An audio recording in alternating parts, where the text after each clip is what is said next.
Thank you as always for listening to Caleb vs. Self. On this episode, we get a chance to speak with Nate. We cover the SolarWinds hack, discuss whether or not America has similar backdoor access against countries like China and Russia, and the appropriate terms and meaning behind hackers versus crackers.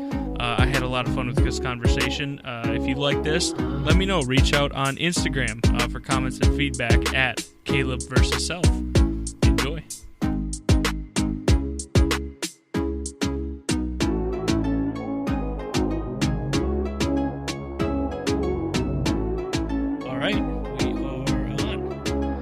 As always, I appreciate you hopping on, Nate. I just want to dive right into it. One of the things that we've talked about just between the two of us before, obviously hacking is a big issue in our country, and not too long ago, the SolarWinds hack occurred, obviously. But it seems to have gone much more deeper than just Russia. It seems that actually China also targeted the company. So if I could just ask you, from your perspective at least, what type of impact you think this might have, whether it's, because I don't know that we're actually going to find out how deep the hack is, but how far do you think, and what do you think's happening as far as our security and infrastructure? Security's been a big problem in our country for a long time. Part of it stems from going back to like the Patriot Act and the surveillance programs and everything that happened around then. While at the time we all saw it as a necessary thing, we never looked at the long-term goal where we're at now. We've completely gotten rid of any kind of security for any kind of technology to make it easier to accomplish what our goals are. But when you look at how the SolarWinds hack went down, how it got in, where they got in, the Treasury got hit, all the top levels of our government, we're really compromised in a way we've never been before by an outside factor. Like, there's always been things like this going on, but they hit the jackpot on this one. They got it into so many different systems. They got it into so many different places.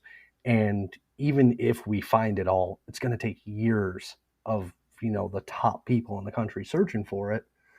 And the only way to really fix it, because you don't know if it's just software or if they got into the hardware level, you have to burn it down. You have to completely wipe house of everything and rebuild the infrastructure. Like, this is not just a security problem, but it's going to be a budget problem as well, because when you think of all the systems that are potentially hit by this, you find 10 servers that are infected, you take them off. If you miss 11 and 12, they can just reinfect the original 10 after you replace them. Right. Well, it's interesting because I was reading a New York Times article about this, and that was one of the things they said was, they're asking security experts, like, hey, what's the best way to deal with this? And they said exactly what you said. Get rid of all of it and build it again. But as far as the U.S. government is concerned, that's far too expensive. Well, not even that. It's that they're pushing for things like no encryption. They don't want encrypted systems on anybody. But they don't look at the benefits, like what encryption would have helped them with in this case. If everything was encrypted properly and taken care of, it would have been, even if they got in, a lot less of an issue than it really is.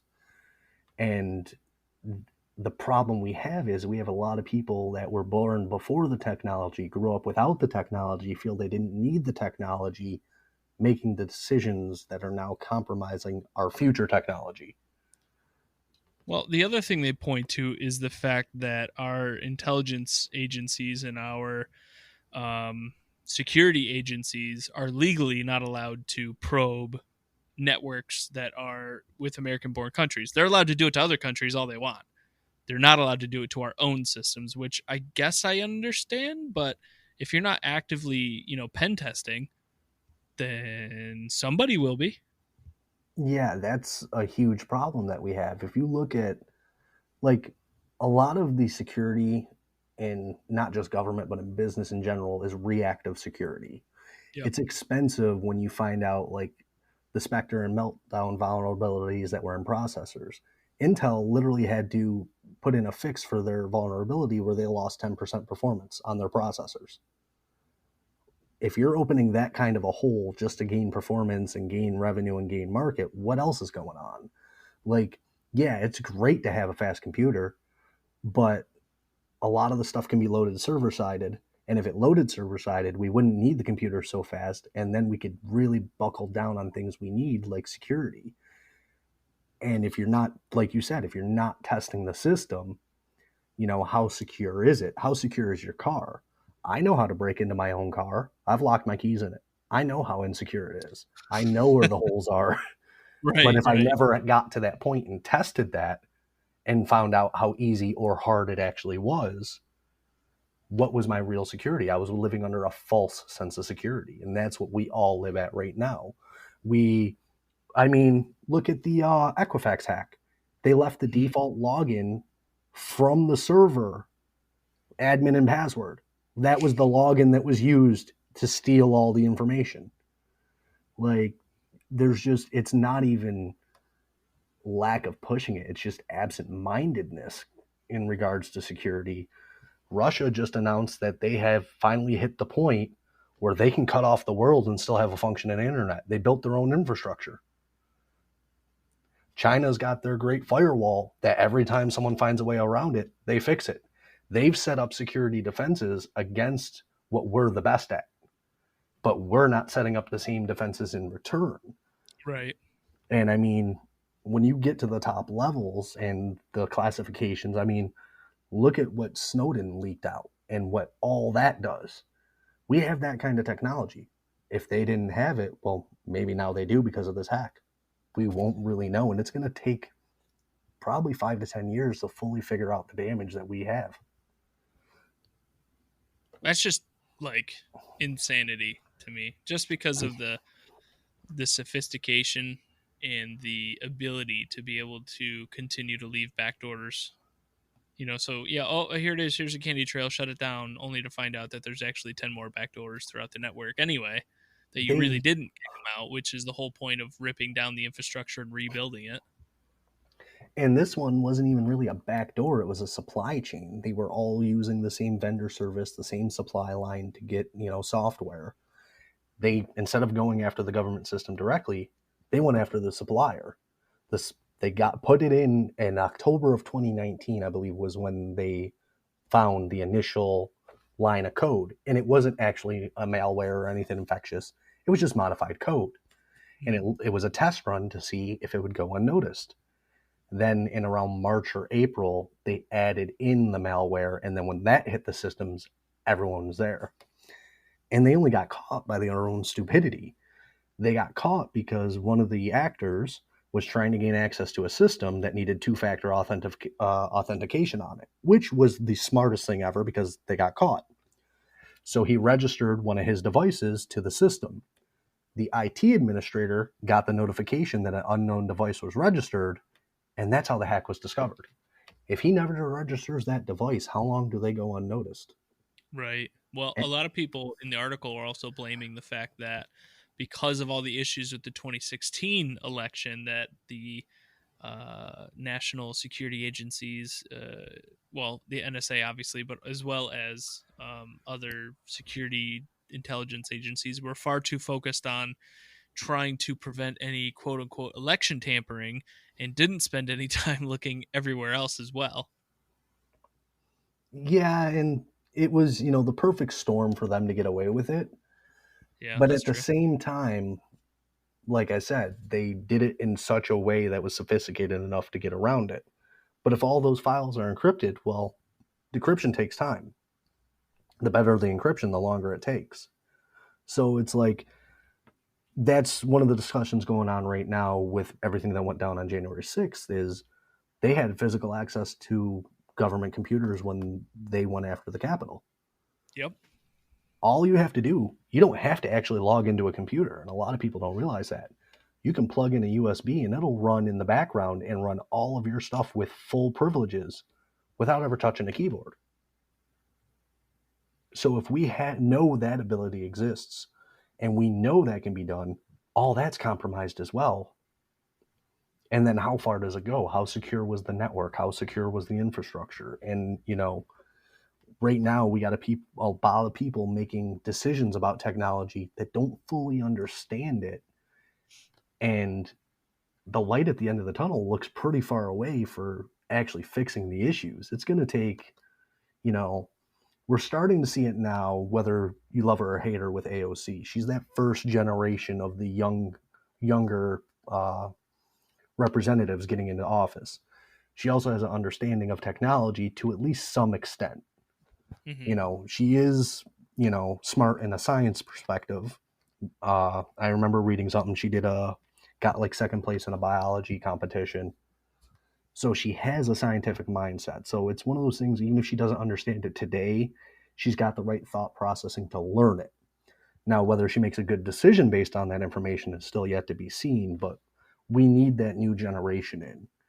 The Do you? gener- the Yeah, generation we sorry. have now just isn't getting it done, and I don't think they understand it well enough to actually make the right decisions. When you say understand it well enough, I want to make, I think, a bit of a clarification there. It doesn't necessarily mean that somebody like, in this example, AOC, knows computer security inside and out. It has to do with the environment they grew up in and their familiarity with using these products, whether it's, your Apple phone or logging on to, the internet, basic functions, for lack of a better word. Whereas you have a lot of people that are older that never grew up with this type of technology, never had to worry about connecting with a VPN, or maybe not even understand what the hell a VPN is. Exactly. Yeah, that's what I was trying to make. The Yep. point I was trying to make. Yeah, it's interesting, especially with the speed that technology changes. You know, the government will never be able to keep up with the speed of technology, but the way that they respond and address technology is going to be, I mean, it's going to be important, obviously, but do you think, because of the rate of change in our generation, do you think that allows people to be able to have a bit more of a idea of how to address technological issues?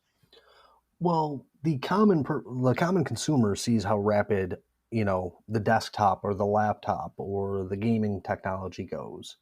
Server side technology tends to run, for years on the same hardware.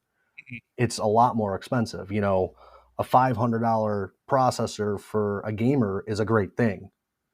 Most server level processors are like 10 grand. They run constantly, they shut down as little as possible. They're designed to run longer, kind of like a NASCAR or an endurance race car. They're designed to run at maximum performance for long periods of time. So they actually the technology can be hurt by not running it properly. So servers are designed to run in that kind of a way. But you can use that technology for years. And if there's security holes, you patch them. And if there's one you can't patch, well, now you have to upgrade. The problem is we're not investing enough into the actual security and technology. There's a lot of things they could change. Our defense budget is through the roof. Well, why is our digital security not part of our defense budget? Like, I thought it was. Am I wrong about that? if it is, they're not doing it right. I mean, look at how big our defense budget is. It's astronomical. Yeah, Where's it going to? Are we using it to push weapons technology? Are we using it for contractors to carry out tasks that we need done? Whether it's escorting supplies to somebody or transporting food in a country that's starving. There's a lot of things that they do to help us and that are necessary for us, but there's so much budget. Where is it all going, and why is this still a problem that's been a problem since pretty much the internet's rolled out? I'm trying to literally look it up right now to see if I can get some like idea. I'm looking at the DoD budget for fiscal year 2021 that came out in April 2020, and it's 341 pages. So Yeah. not reading So that. I mean, we're in billions of dollars when it comes to our budget. Our defense budget has always been our top budget, and rightfully so. I'm glad it is because it helps keep us safe. But we're compromising on things when we shouldn't be. There's no reason our digital security should be as weak as it is right now for both the consumer and at the government level. The Equifax hack. Why did all of our information get leaked? It hit everybody. So, and people forgot about it like 6 months after it happened because the internet and the information moves so quickly now that people tend to forget these things happened. I mean, SolarWinds happened, and look how quickly that got forgotten with the Capitol incident. Oh yeah. I mean, Yeah. the inform and you know as great as the internet is, this is the downfall of it. Is now we get information so fast that we forget about the important things that we need to stay conscious of. You know, if they got our top level, if they got all the secrets, I mean, who's to say that one of those countries didn't get our nuclear information and then turn around to sell it to Iran? That's a huge, Okay. or North Korea. That's a big problem that no one thinks about. All right, I found it. Are you ready? Yeah, Here are the let's hear it. numbers for fiscal year 2021 projections, to be fair. This came out last year, May 2020. So the entire budget for the DoD is $705 billion for 2021. Of that 705, cybersecurity makes up 9.8 billion. Okay, what is the money getting used for? Well, I will give you the 4 bullet points here. It says Ooh, here let's hear it. resources, cybersecurity capabilities to reduce risk to DoD network systems and information. That's $5.4 billion. Oh, Invest in both offensive and defensive cyberspace operations at $3.8 billion. $2.2 billion to supporting cyber mission force teams that execute the U.S. Cybercom operational mission, and then another $600 million to fund advanced cyber research and development activities. I'm sure I could go down and like really get into it, but those are the cliff notes. yeah. When I hear those first two numbers, I think of two things: the metadata processing facilities that they created over the last decade, where it's just meant to house data. And, people think, file sizes are small, data's not a lot. Yeah, when you're dealing with a personal computer level, no, it's not a lot. When you're gathering information on everybody, because Snowden leaked it, they've admitted it, they have it all. They can pull any cell phone record. Look at the Capitol attacks. They've already proven that every picture, every video, every conversation had GPS coordinates. There's an interactive map that shows you where they were all posted from. If they're storing all that data and they're doing it on a world scale, because we're not, excluded from it, but they're not as well either. If you're going to do security, you do blanket security. I get the concept behind it. While I don't agree with it, I see the points that they make. But when you're storing all that data, that's a lot of servers, that's a lot of employees to maintain it. Then you look at what the NSA is doing. Then you look at what the CIA is doing. You look at all these agencies. Okay, so we're investing in the technology. Great. That's hardware. We're investing in operations. Great. That's people. And because it's all software, it's all behind a screen with keys. So you have to pay people that understand it, but it's not as expensive as building a fighter jet. So where is all that money going? Like, if we have all these people employed in all this technology and all this research and we're doing all this, why are we still having these problems? We've had, I think AOL came out in 1994, and we're still suffering from a lot of the same security flaws today. Like, Yeah, look at end-to-end encryption. Why don't we have end-to-end encryption on the internet? It's so because high speed, it's so great, and speeds are just getting faster by the year, but we still don't have end-to-end encryption that you can literally intercept data in transmission. Like, that's a problem. I don't even have to do compromise a system. I can just be there in the middle. yeah, but I think there is a reason for that, and that has to do with the fact that if everyone was able to use end-to-end encryption today, then there's the potential that our data would not be able to be used to market and advertise bullshit to us on a constant basis, and that's big business, my guy. Oh yeah, you're absolutely right with that. Facebook's entire business model is about selling data. Right. And not just Facebook. I mean, ISPs do it. Retail companies that have online stores do it. I mean, hell, you name it. Just about any website you go to technically has some data points that could be sold to somebody else for the use of advertising or you name it. Which, So because it's such big business, you have probably a lot of lobbyists that would say, "Hey, don't do that. That's not a good idea," and come up with some other reason why it's not a good idea. and that's the problem we have, is that there's so much money in not having security. We've now hit the point where it's become a bigger problem than it once was. It's always been a problem, but now all these other countries are seeing how bad it is and like, oh, you know, we were the big fish in the small pond.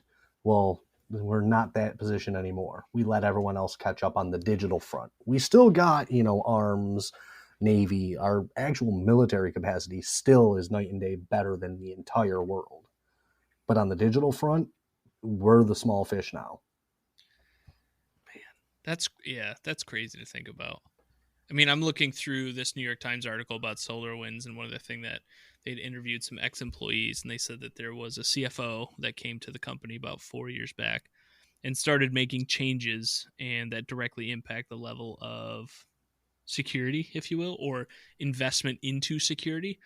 Granted, the bottom line of the company rose about $500 million over the course of the 4 years based on, the moves and acquisitions that were made, but they're saying that it directly resulted in less security research and security software or development, or however you want to describe that. But there's a direct correlation that they're claiming. Um, they're also saying that part of that was moving certain branches or certain departments overseas, specifically to Eastern Europe. Yeah, and So you that's a can see huge how that problem might. when you look at what's going on in Eastern Europe right now. Right. I mean, look at the Ukraine and Russia situation that's been going on. I can't even tell you how many years now. I Yeah, mean, Crimea. Yeah, it's been going on for. Jeez, it's been a hot minute. That's for uh, sure. I think Israel right now, and I could be wrong on this. I'd have to look it up again. It's in the back of my mind. I think they're, if I remember correctly, they're the number one country for cybersecurity, both offensive and defensive. Who's that again? Sorry. I was saying that I read it. I believe it's Israel. I could be wrong, but Okay. I'm fairly certain it's Israel right now is the top for both offensive and defensive security when it comes to digital communications. That they saw early on, they were the ones that went, no, this is going to be the future and this is going to be where everything is. I mean, how many power grids do we have right now that are connected to public internet? Not just, normal electrical facilities, but nuclear power grids. I actually don't know. Exactly. For a long time, they were run on the public internet. I don't know if that ever changed. And if it hasn't, that's a huge problem because if you can cut communications to a country or electrical power to a country, yeah, anything on a backup generator will be all right. But if no one has power and no one has the ability to communicate, what happens to the population?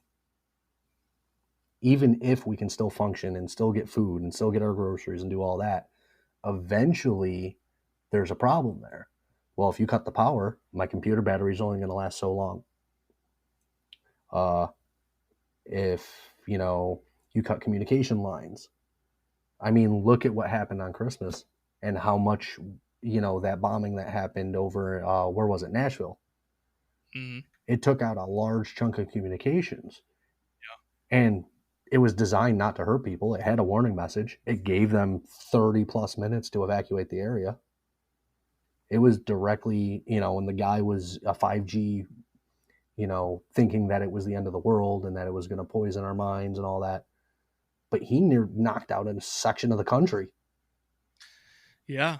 Yeah. If I'm not mistaken, he not that he knocked it out per se, but he created a significant overload of the communications network for a good period of time. Yeah, like 911 went down when it happened, and they had to divert resources, and it still was affecting it days later, where they were having backups and communication issues.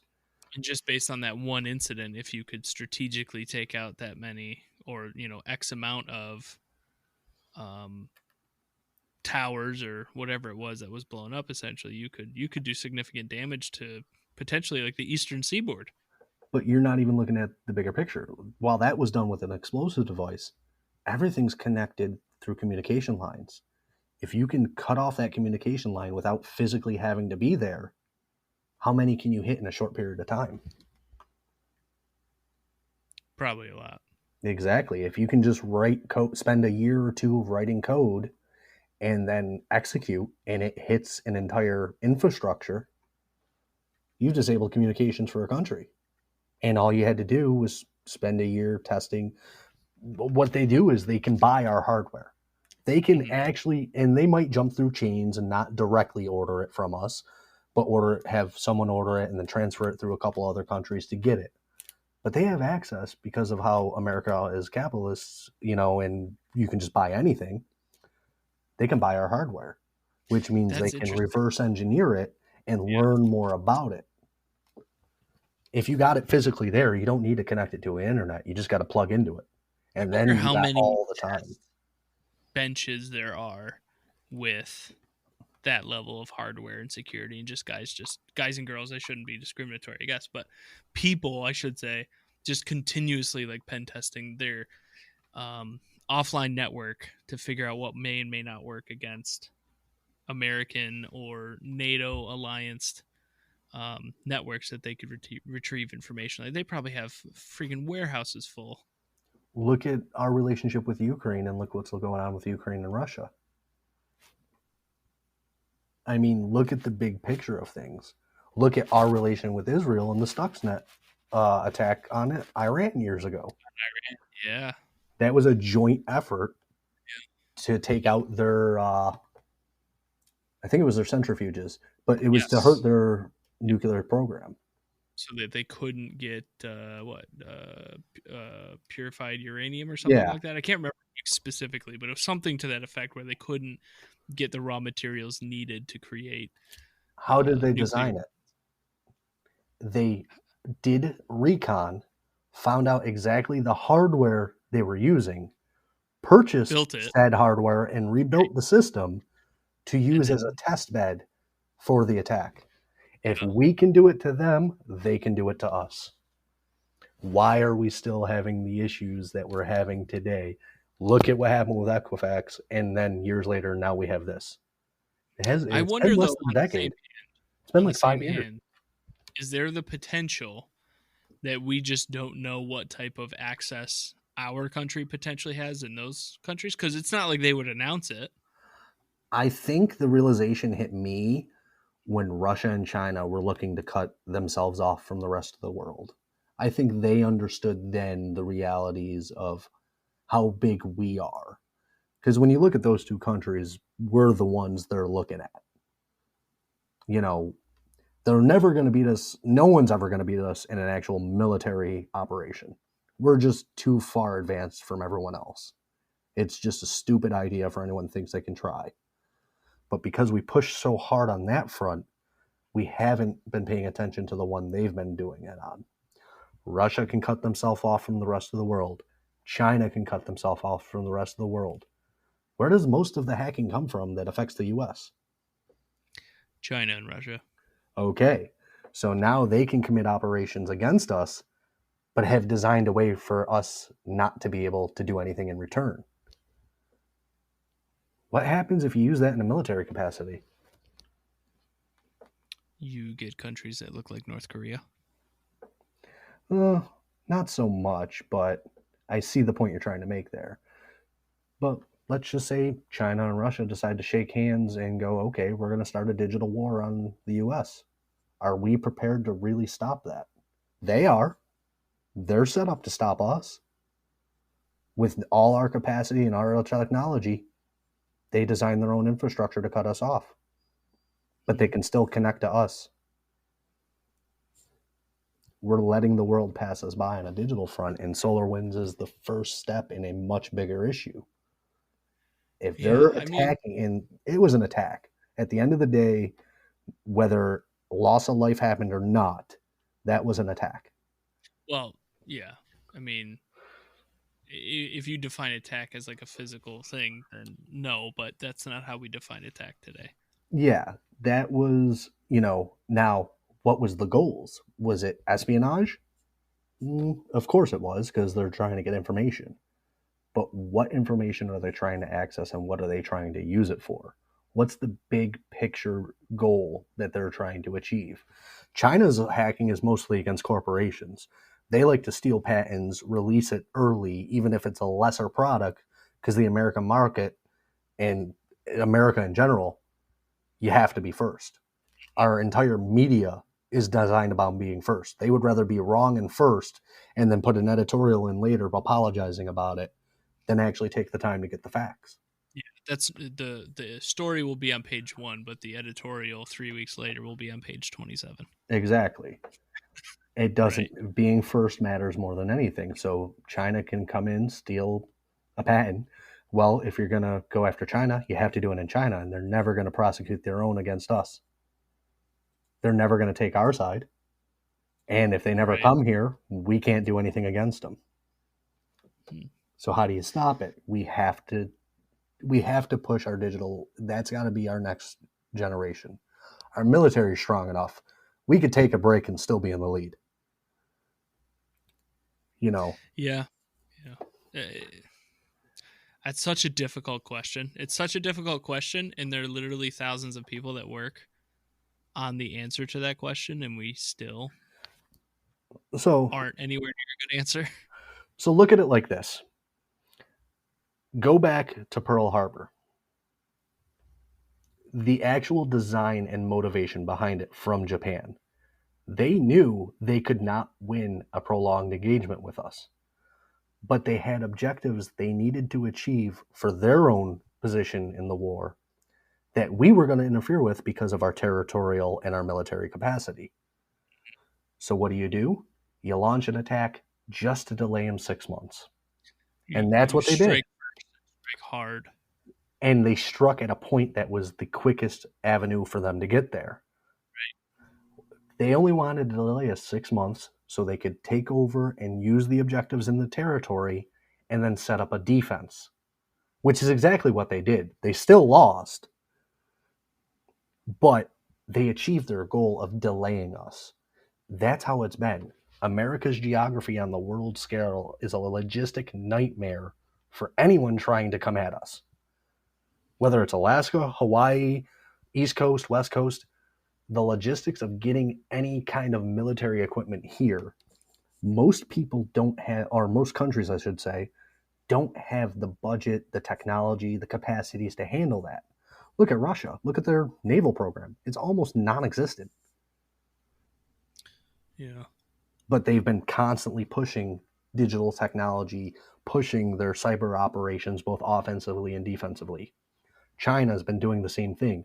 Iran is starting to get into more of the digital offensive. If all of these countries around us, who we consider threats or competitors or however you want to phrase it, are the people that are pushing it, why are we still standing still?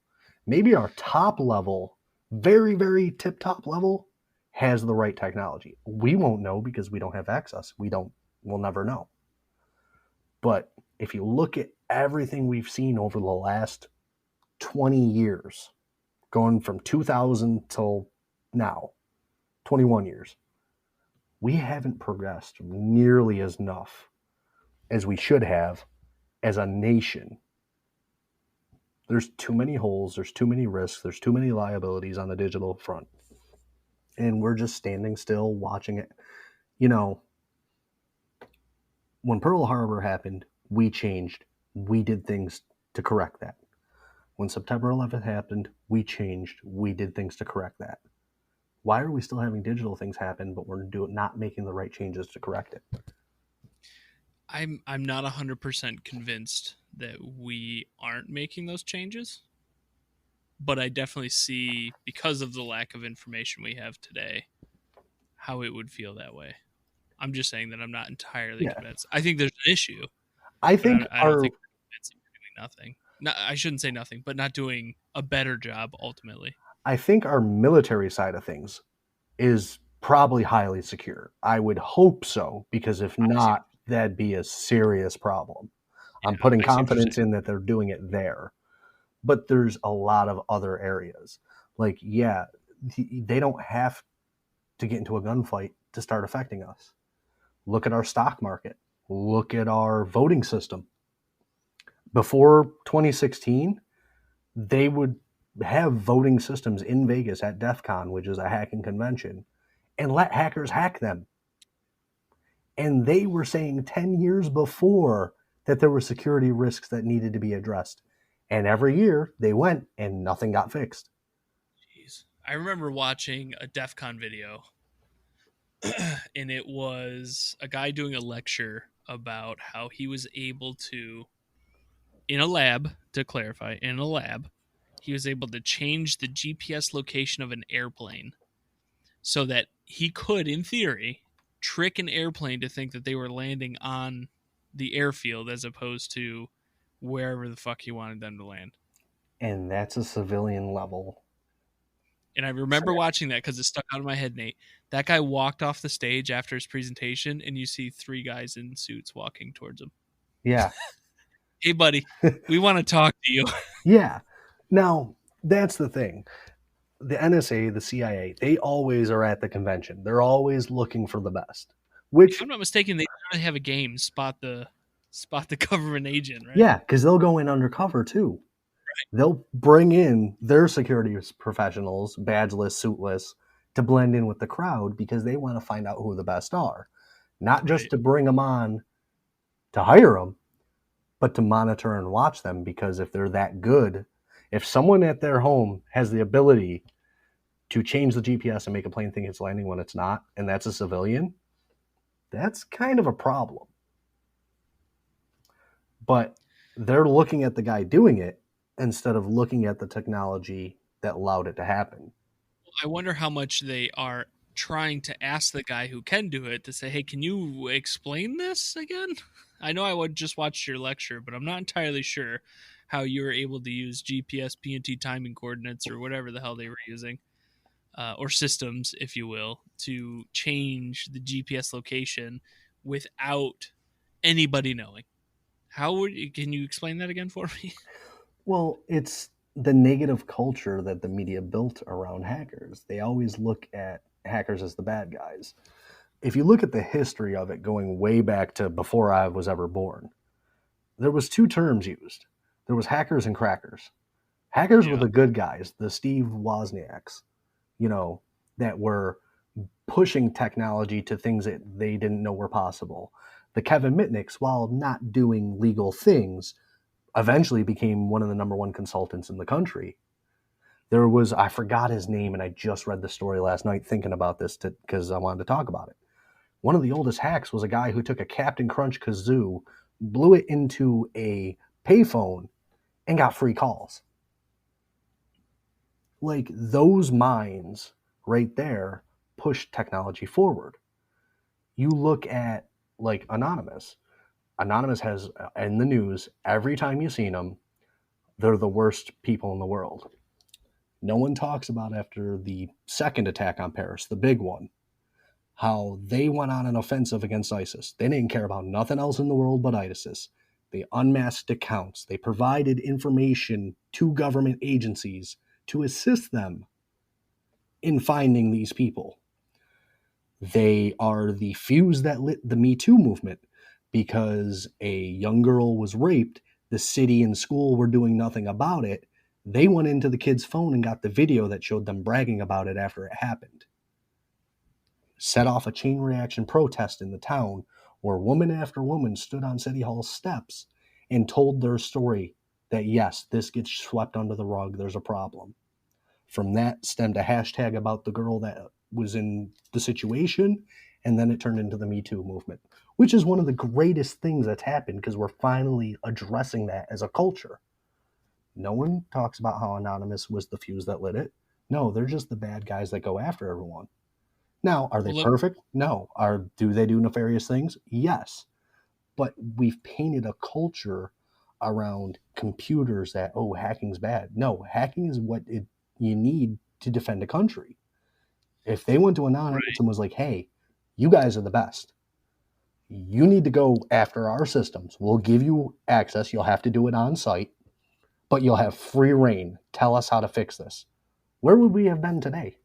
Would Russia have happened? Like, these are things that people don't talk about, is that the best people that we have available to us don't even want to work with us because of how they've been painted in society. Well, is it that, or is well? Let me back up first, because you covered a whole bunch of stuff there that I do want to get into. First, I just looked it up. It was John Draper. That was his name. Uh, Thank you.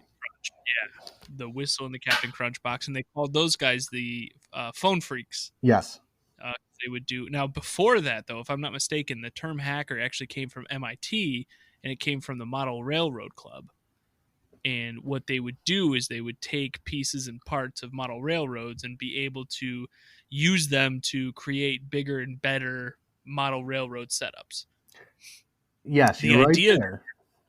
that hackers are people who just continue to push the bounds of whatever space they're in. So if you think about it in a different way, you look at like back in the early 2000s, what was that motorcycle TV show? OCC, Orange County Yeah. Choppers. Right? What did they do with motorcycles? They took a motorcycle and then they created something and pushed the bounds of engineering and technology as far as motorcycles are concerned. That would be a hacker. That's someone who's taking something as a stock product and making something bigger, better, and more interesting out of it. So, right? I mean, essentially, that is the term, or that's the appropriate term for a hacker. the way computer hackers originally started, because crackers were the ones breaking into the systems. That's why they were called crackers. Right. They were cracking the locks and getting their way in. Right. The hacker was the guy that goes, hey, this software program has an amazing feature. This software program, software 2, has an amazing feature. If I hack the code from this one and merge it together, look at what I can create. It would be so much better, so much more. That they were hacking code together from other code. So, like, that was the culture thing. I mean, the movie Hackers exists. You're not going to put out a movie and glorify it. War Games is one of the most realistic hacking movies ever created, and it was time-based because a lot of that is obsolete now, thankfully. But it was right. A realistic scenario, and that movie actually made us look at our entire infrastructure in regards to our nuclear weapons. Like, hey, can this really happen? And they were like, yeah, there's a possibility it really could. And they changed. But at some point, we stopped doing that. And it's obvious because these Equifax happens, and then we get our government level hack with SolarWinds. Well, let's go into Anonymous then, because you talk about the term hacker and cracker and how, these things have been painted in the media. The thing about Anonymous is that because it's anonymous, because there's not a figurehead, because there's not like a, you know what I mean? Like a group that's you can point to and say, hey, you are anonymous. That also puts another issue when it comes to the media, because you can just speculate, right? And people can always just claim that they're part of Anonymous. So that's part of like the media issue that happens there. But I remember hearing them first and foremost about when they were messing with, who was it? Hal Turner, I think it was. Let me look it up real quick. Yeah, Hal Turner. And he was, if I'm not mistaken, how do I say this? I believe he was like a white supremacist type. I'm looking at the wiki right now about him. Arrest trial. I believe that was kind of essentially what it was, but they would do, they would call in, they would just harass him, they would give him crap, and he did the one thing that you don't do to trolls. You try to act like you think you can beat them, which you can't beat trolls without just flat out ignoring them, typically. Yeah. And I'm not... And they also found out he was an FBI informant, which really sunk the boat for him. Yeah. And I'm not glorifying everything Anonymous has done. There are people that serve prison time. Some of them deserved it. Some of them were set up by other people. Like, they were literally... One of them got convicted, or he got caught doing something because he got arrogant and thought he was untouchable. Well, of course he got caught. Our government's the best at, finding people. We have surveillance programs. You're not going to go unfound. If we want to find you, we will. So they found him. They got him. He immediately flipped and set up a scenario, convinced someone that wasn't really in on it to do it, gave him the key, or gave him the information, and as soon as it was utilized, well, now he's committed a crime. Is he justified because he committed a crime? Yes. But how much of it was entrapment? Well, how much of it is just not knowing? So, an example I would use is from, if I scroll down a little farther, Project Chanology, which was a fun time for Anonymous messing with the Church of Scientology. But I do remember one particular individual who, I don't want to say was not informed necessarily, but maybe didn't understand the full extent of what he was doing. He downloaded the low orbit ion cannon, Oh, right? I Your got your standard script kiddie type style tool. Typed in www dot, whatever it is, the Scientology website, and then hit go. it's I believe he went to jail for a year and some change. it's funny that you mentioned that because a lot of what's going on with the Wall Street bets thing right now is the same mindset where that was in play because that all started on 4chan and I never took part in it, but I would watch it as a viewer. They would just someone would put out a picture of low orbit ion cannon and I forgot about it until you said the name and it would just have an IP address in. This was old school DDoSing. It wasn't a botnet. It was a bunch of people, and if you look at the code, it was just pinging. All they were doing was pinging. But if you get 10,000 people back before servers could handle that much load, you can take down a server. They would just, and it was doing it for fun. And like I said, I don't agree with it. I don't glorify it. But if it that pushed technology further, and now they found ways to mitigate attacks like that. Now attacks are way more sophisticated. When you talk about Anonymous and the Westboro Baptist, the big guy that took him down wasn't even part of Anonymous. He actually doesn't like Anonymous and hates them for what they do. But he's another hacker.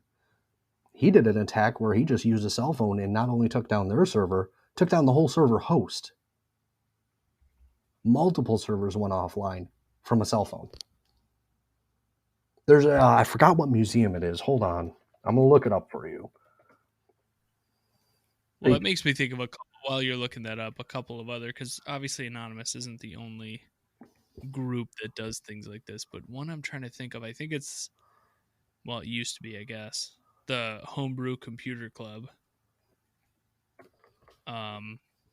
Steve Wozniak was a part of that. Granted, they weren't like what you think of today as a hacker. They were hackers of the original, like I was saying before, what a hacker really is. Yeah.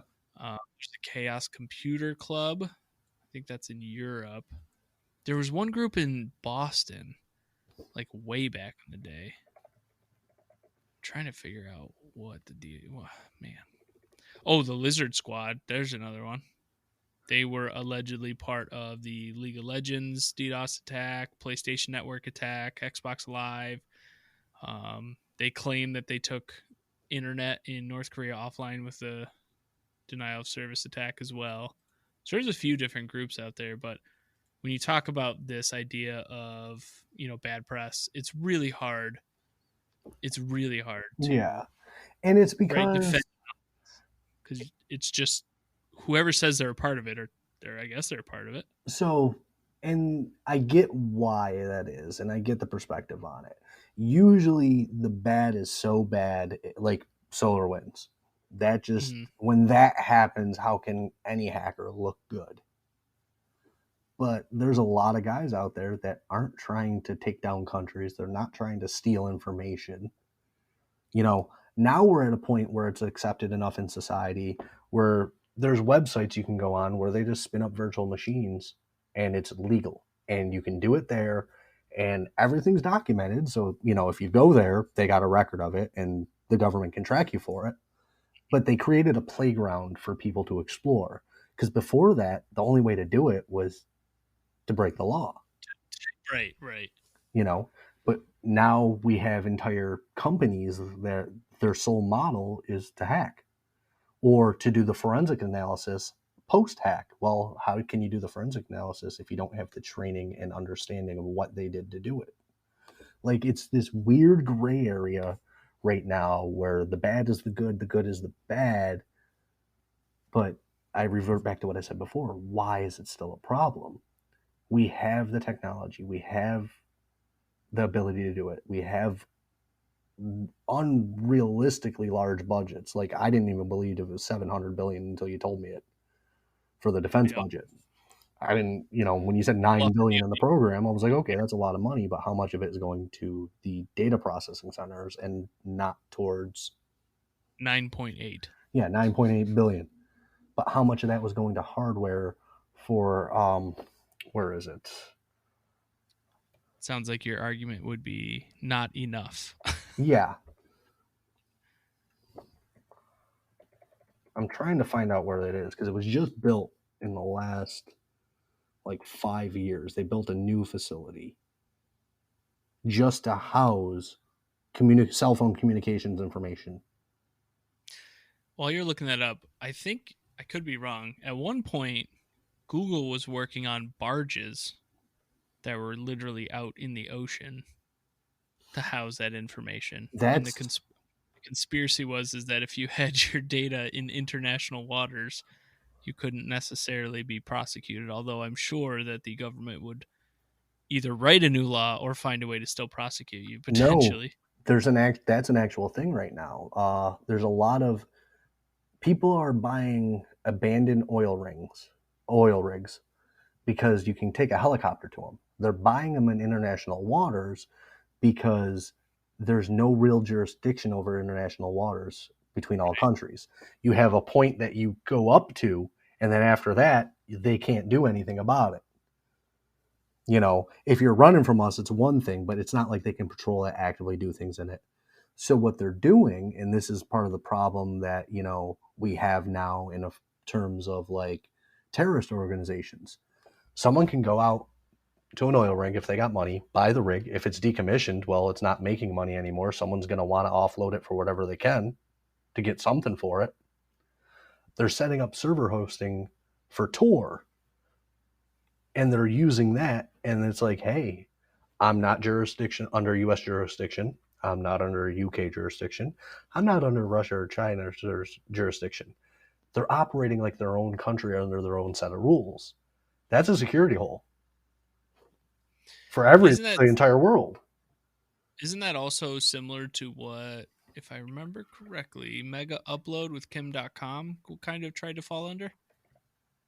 I When believe he did something similar like that. because he was claiming, because you could share large files essentially over the internet, and the claim was is that they were enabling copyright infringement because they were the idea being is that I, as the website or the service, I'm not able to actually see what people are sharing, so I should have no liability in what it is that they're sharing. Yeah, and they're hiding behind that. Right. Well, because it's encrypted. Yeah. Right. I don't know. For all I know, they're all just sharing pictures of their kids. I don't Yeah. know that this movie that was stolen from you. And I found that laptop I was talking about. It's the International Spy Museum. It's the only museum dedicated to U.S. tradecraft history, contemporary role of espionage. The guy that took down Westboro Baptist cleared out his computer and actually donated it to them. So he's a hacker. He went after Westboro Baptist specifically for their protests against soldiers. That's the whole reason he did it. They were protesting soldiers, and, I believe it's because they were gay. I'm not exactly sure, but I remember that being a big thing that Westboro Baptist was doing. They were protesting the They're funerals. protesting. Yeah. So he took offense to it. He went on the offensive, and he did it in such a way that no one wanted to host them anymore. Look at how much less has happened over time. They're still existent, but they're not doing that anymore. At least not publicly that we can see. It could be the media thing too. That same guy, and I wish I could find the name of it. Of the Westboro Baptist guy or the guy who hacked him? Well, I know it's Jester. I found the name through the link when I searched for it. I actually sent you the link. But he created a communications network that tied in all of like local FBI, local PD. And when you think about it, that's a major thing to tie all those communications networks together. And he said for years he had tested it. You know the time he actually put it live? The Boston bombing. Really? He put it live and target it on Boston so that all the civilians would know what was going on. So this way, if they called out that he was moving down a neighborhood, you could prepare and be ready and barricade yourself. I Someone did that can not know. do bad things, but did good with it. Huh. But still, it also begs the question, how was he able to do it? FBI frequencies are encrypted. Or so we think. Well, they probably are, just not enough for people who know what the hell they're doing. Obviously, right? Okay, but if you're the FBI, why are you the one behind the eight ball? Why are you the one that the fact that that existed, it was great for what it was used for.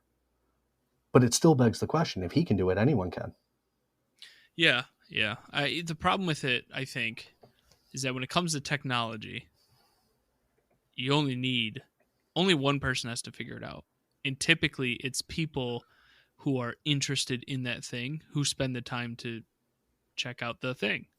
The FBI agents that are using that radio frequency probably are not in their spare time learning about encryption or learning about telecommunications at such a like they're focused on catching a bad guy. They're not focused on developing the technology for the radio. So typically what you have is a guy or a girl who is into encryption and into all of these things who in their spare time or maybe even professionally, like this is what they do. They mess around with this stuff. I was So trying the to look question, for that communications thing, but I actually found the reason and reminded myself why this specific hacker hates Anonymous. Anonymous was okay, doing a lot of their anti-ISIS stuff publicly. They were yep, letting everyone know who this person was, what they were doing. His argument was it all should have been done in secrecy and just turned over to people that could actually get stuff done, the US government and the military. gotcha. That was his thing, is like you're letting them know you found them, which means they're going to run and hide. I see, I see.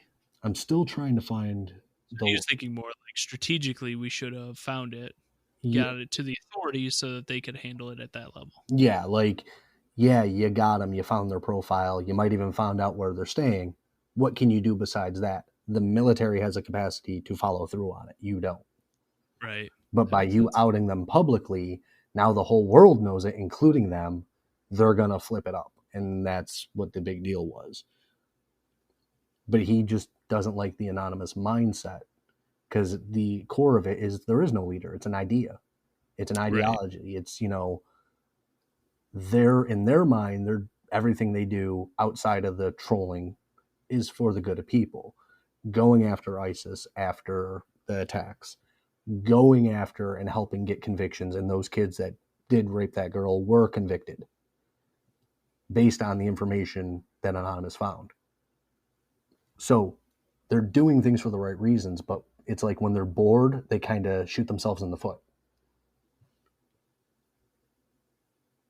and at the end of the day, why? Like, we could easily just, we have the budgeting, we have the money. How many people do we hire? Why are we relying on a vigilante group for this?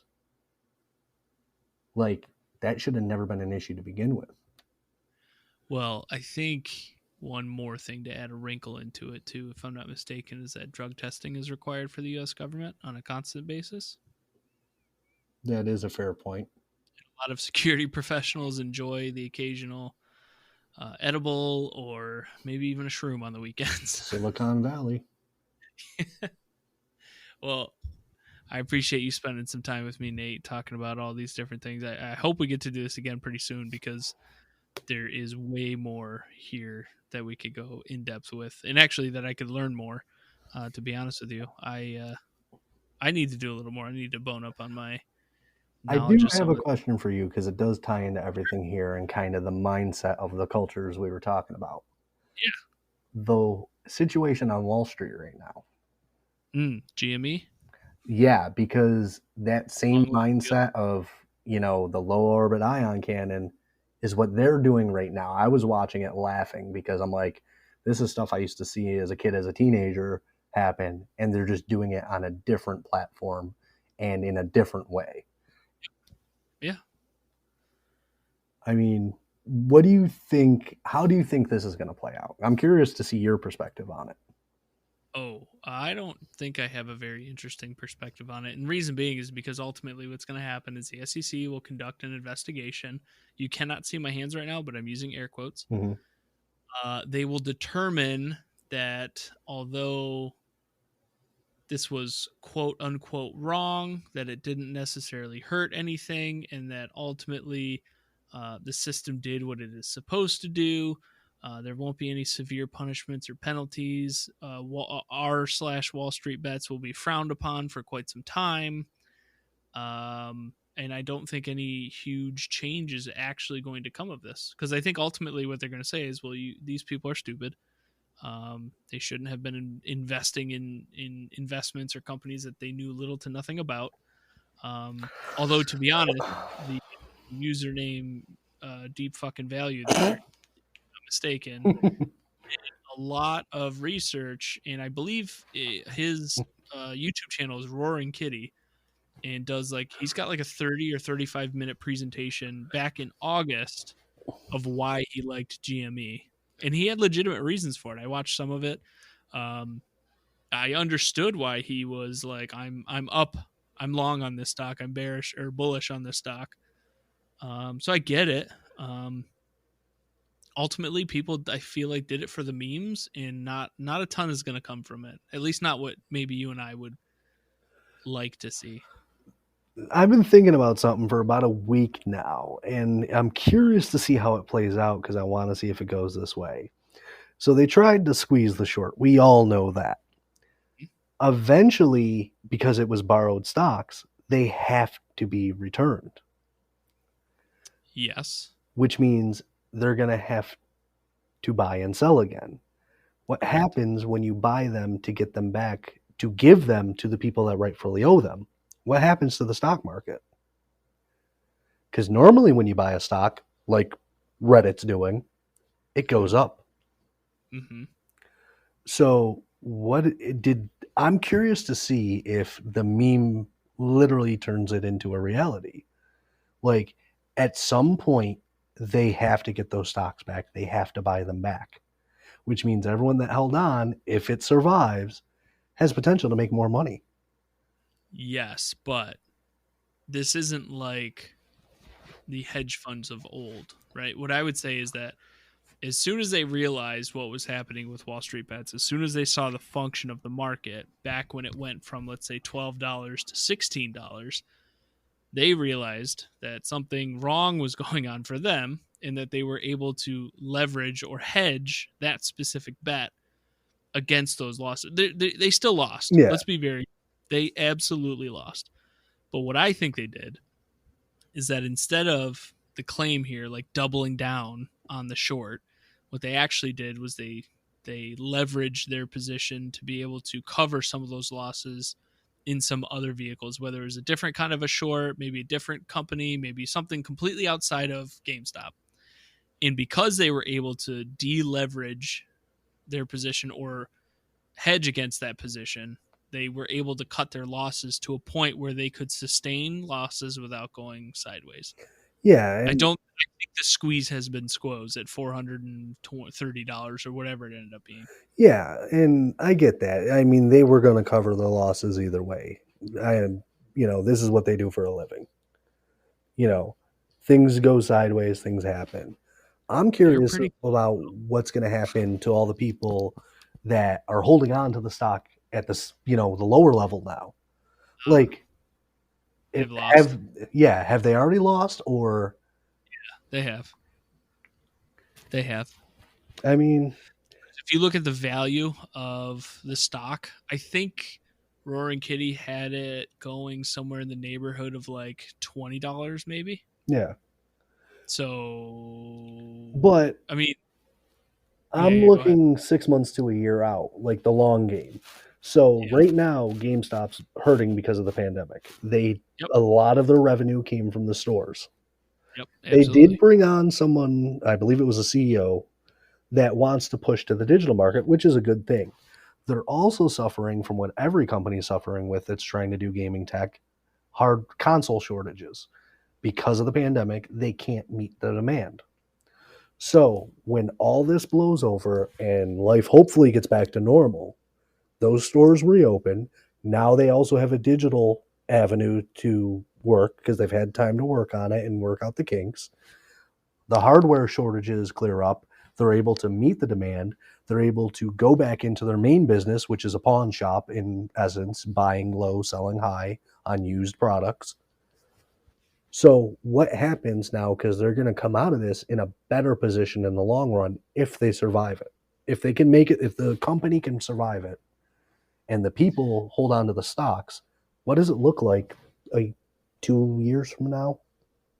I don't think because of valuation, it's going to get back to a point where they'll be able to sell at a wash. I mean, it's never going to hit that 400 again. That was an anomaly. I think it's going to be over $50 probably ever again. I mean, something insane would have to happen for you to be able to get that value back out of GME. Now, to your point, right, the strategy of the future, I believe it was the former CEO of Chewy.com, like bought some sort of significant stake in the company, is the one that is making these changes. And what he is doing, if I remember from the video from Roaring Kitty, is transforming. Not only are they going digital with their game sales and all the stuff they're doing there, but they're attempting to transform their stores from a retail space to a community space. The concept being is, hey, listen, everyone's doing podcasts, everyone's doing videos, everyone's gaming and streaming and doing all these things. Why don't we have them do it at our stores? We already have all the locations throughout the entire United States. Why aren't we hosting, Magic the Gathering tournaments? Why aren't we using that space to do the things that our customers like doing? Because the fact of the matter is they're not buying games, right? Yeah, a lot of their stores are, small strip mall and, Yep. mall type setups. Even the Yep. bigger stores, if you wanted to host 20 people in there, maybe a card game tournament would work. But when you add desktop towers, there was a place out by where I work. Uh, I think it was called Area 51 that was designed just for tournaments. The problem they had is that everything's online. Right. What incentive do you have to go pay them to do something you can already do at home? Like if you want the culture and atmosphere, yeah, that's great. But outside of that, and when you look at kind of, the pawn shop model that the company ran, they're gonna find it creates a bad taste of like, okay, I have to pay you to come there. I get that. You're charging how much? I'm already paying my internet bill at home. You know, for like if you were trying to throw a party function for, a bunch of your friends to get together, yeah, the model works because yeah, let's get 10 of our friends together, go have a LAN and go game there, or we'll host a tournament. There was a So, tournament a few years ago. I think they did it at the Dome. But if you're going to do a tournament, you can't just do it for 20 people. You got to be able to hold 100 plus. well, I mean, maybe. I mean, if it's a major tournament, sure, I definitely see what you're saying. But let me pitch it this way: the focus isn't necessarily LAN parties or gaming together. Having people play card or board games, whether it's Settlers of Catan or Yu-Gi-Oh or whatever it is that you're playing. Yeah, cool, you could do that. But I think the main focus here is they're seeing a space in which there are plenty of kids who want the opportunity to make and create, whether it's streaming them gaming with their friends, whether it's creating YouTube videos, whether it's creating a podcast like I'm doing here in my basement. Not every kid has the access to be able to do all those things, and they may be able to make a community space in which kids or young adults feel comfortable enough coming to their facility. And maybe it's a membership fee instead of a pay to play. Maybe it's, hey, look, you're part of our digital online Okay, platform. I kind of get what you're saying now because Asia has game cafes where they do that. They have pre-set up stations, pre-set up accounts. Okay, I kind of get what you're trying to saying now. But when you, I'm not the best person to pitch the model, to be fair. yeah, Like, if you want the best person, go to that Roaring Kitty YouTube channel, yeah, and he's got like literally a 35-minute video explaining a lot of this stuff. But I think the idea is right now, what leverage do we have? Like, what's our most valuable commodity? Well, I don't think it's the games, but it's all the locations we have throughout the United States. Well, how do we leverage that in a way that makes our company more profitable? Yeah, if you're trying to keep the locations, if you're going like they might, if you're, I don't know how much revenue they get off of the pawn shop theory. I assume it's a lot because I've sold a game there and you get pennies on what it's worth. Right. But if Here's a they, $60 game. Oh, here's $2. yeah, like literally you could buy a game, flip it a week later, and you're getting at best half. And if that's only if it's a popular game. Right. But if you pushed it to be like, say they went the Amazon route, but they did it just for gaming, would it be a more profitable business than doing what they're doing now? So that's a tough question because I don't know if it's going to be a more profitable business, but I think in the game of stocks, where we're coming from, Yeah. the idea that you have a new business plan is probably more exciting than being a pawn shop. Yeah, they do need to change, and I feel they need to change to survive this at all. Yeah, They I took such a agree. huge hit from because their business model was based on the stores. Yep.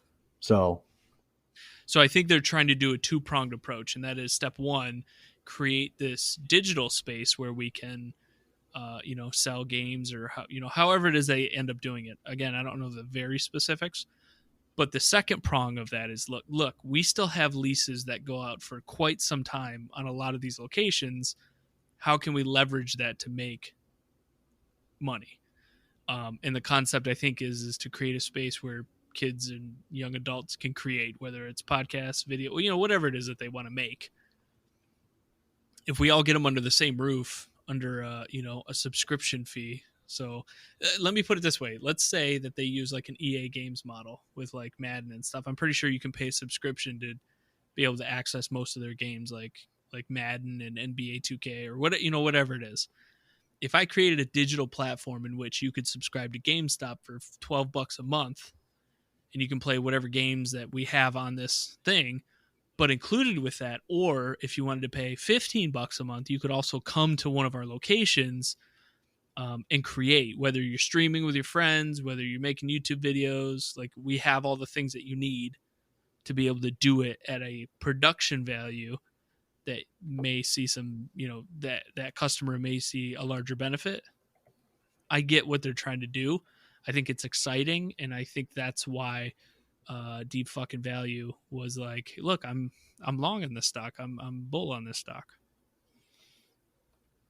I'm sorry. I think it's so funny the usernames that are tied with all this.